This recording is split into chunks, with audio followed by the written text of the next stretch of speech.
నమస్కారం. దయచేసి మీరు ఎక్కడన్నా ఏదైనా పని మీద వెళ్ళినప్పుడు ఆ పనికి మీరు సెట్ అవుతారో లేదో చూడండి. నెంబర్ 1. నెంబర్ 2, మేము రెగ్యులర్గా చేసేది అనుకుంటే ఆ వెళ్ళిన ప్రాంతం సురక్షితమైందా కాదు ఒకసారి క్రాస్ చెక్ చేసుకోండి. బీహార్లోని గయా జిల్లా విజయ్, వికాసు, చందోరు, చిహోరి అని చెప్పేసి ఒక నలుగురు ఈరోజు చనిపోయారు. అది ఒక వ్యవసాయ బావి అంట. మోటార్ ఉంది, వాడి నీళ్ళు బయటికి రావట్లేదు. సో మోటార్ ప్రాబ్లం ఉంది అంటే పాపం ఒక అతను దిగాడు. తండ్రి వాళ్ళ కొడుకు ఇదే పనికి వచ్చినాడు, ఆయన ఒడ్డు మీద ఉన్నాడు. తండ్రి దిగాడు.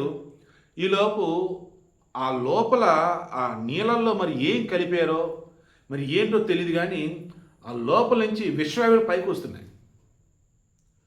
ఆ విశ్వవాయువుల దగ్గర కిందకి వెళ్ళేసరికి ఇంకా అతను బ్రీతింగ్ అందలేదు. పాపం పడిపోయాడు, ఇంకా నీళ్ళలో పడిపోయాడు. అది చూసి కొడుకు హడావుడిగా కొడుకు దిగేశాడు. సేమ్ ఇంట్లో గ్యాస్ గీజర్ కనుక ఉన్నట్టయితే ఆ గ్యాస్ లీక్ అయినప్పుడు ఏమైంది, ఎగ్జాస్ట్ ఫ్యాన్ ఏమీ లేనప్పుడు మీరు డోర్ పెట్టుతారా, ఇంకా ఆ గ్యాస్ లీక్ అయిన దానికి మీకు అసలు ఇంకేం తెలియదు, వాసన రాదు కదా, అవుట్ ఇంక అంతే, అక్కడే పడిపోతారు విషవాయువులు లీక్ అయితే. ఇక్కడ కూడా పాపం ఆల్మోస్ట్ ఈ కొడుకు లోపలికి దిగాడు.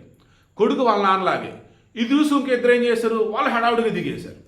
అరే నాన్న అలాగే చనిపోయాడు, కొడుకు అలాగే చనిపోయాడు, ఏదో తేడా కొడుతుందని చెప్పేసి పాపం వీళ్ళు ఇంకా వాళ్ళిద్దరు చనిపోయినట్టారు అనుకొని పోలీసులు ఫోన్ చేసినా, లేదన్నప్పుడు అంబులెన్స్ ఫోన్ చేసినా, లేదన్నప్పుడు అగ్ని శకటాలనే దాన్ని ఫైర్ స్టేషను, ఫైర్ ఇంజన్, అగ్నిమాపక కేంద్రం వాళ్ళకి ఫోన్ చేసినా వాళ్ళు వచ్చి ఏదో ఒకటి చేసేవాళ్ళు. బట్ ఊళ్ళల్లో పాపం సిటీలు అంటే ఇవన్నీ ఆలోచిస్తారండి. ఊళ్ళల్లో కదా ముందు కాపాడాలి అంతే. పాపం ఒడ్డు నుండి ఇద్దరు కూడా దిగేశారు, వాళ్ళు చనిపోయారు.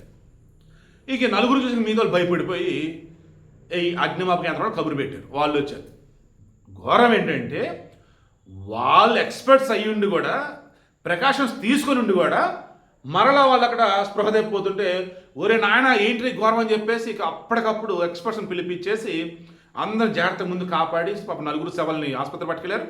స్పృహ తెప్పిన కాపాడి బయటికి తీసుకొచ్చేశారు జాగ్రత్తలు తీసుకొని. ఇంకా అసలు అందులో ఉన్నది నీళ్ళేనా, నీళ్ళలో ఏమైనా కలిసిందా, లేదా ఎవరైనా ఏదైనా కలిపారా, కింద నుంచి ఏదైనా లీక్ అవుతుందా, ఏంటి అసలు ఇది అంతా. అండ్ ఈ నీళ్ళు పొలాలకి పెట్టారా, మరి ఆ పొలంలో సిచ్యువేషన్ ఎలా ఉంది ఏంటి ఇప్పుడు ఏదైనా చూస్తూ ఉన్నారు.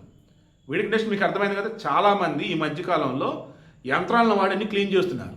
బట్ ఇప్పటికే ఊళ్ళలో కొన్ని చోట్ల ఈ సెప్టిక్ ట్యాంకులు పాపం మనుషులు దిగుతూ ఉంటారు. డ్రైనేజ్ వ్యవస్థ క్లీన్ చేయాలి, మ్యాన్హోల్స్ అంటే మనుషులు దిగుతూ ఉంటారు.